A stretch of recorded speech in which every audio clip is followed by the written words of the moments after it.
భక్తిహీనుల ధనము వారికి ఏమాత్రం లాభకరం కాదు, కానీ నీతి మరణం నుండి తప్పిస్తుంది. నువ్వు నీతిగా ఉంటే ఈ భయంకరమైన మరణం అంటే ఈ రోజు మనుషులు చచ్చిపోయి మరణం గురించి మాట్లాడట్లా, నిత్య మరణం, నరకాగ్ని, ఆ నరకం నుండి నేను తప్పించేది నీలో నీతి ఉంటే. ఏది కూడా నీది కాందని నువ్వు ఆశించద్దు అంతే. దేవుడిచ్చిన దాంతో నువ్వు దేవుని సన్నిధిలో నమ్మకంగా ఉంటే నీతి మంతుడు విశ్వాసం మూలంగా బ్రతుకు. ఈ రోజు కావాలా, విశ్వాసంతో ప్రార్థించి దేవుడు అనుగ్రహిస్తాడు, దేవుడు ద్వారం తెరుస్తాడు. నీ నీతిని బట్టి కాదు, ఆయన కృపను బట్టి చేస్తాడు.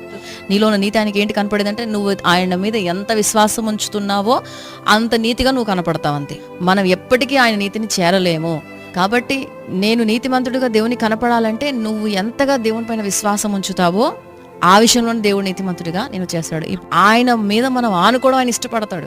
నీతిమంతుడు విశ్వాసమూలంగా బ్రతక, ఇట్లా కొల్లసోము కాదు, ఇట్లా అన్యాయంగా ఆక్రమించుకొని వర్ధిల్లడం కాదు దేవుడు కోరుకునేది. అట్లాంటి వాడి దగ్గర నుంచి మొత్తము తీసేస్తాడంట. ఆయన పైన ఆధారపడటము యేసయ్య ఇష్టపడుతున్న ఒక మంచి లక్షణం అది.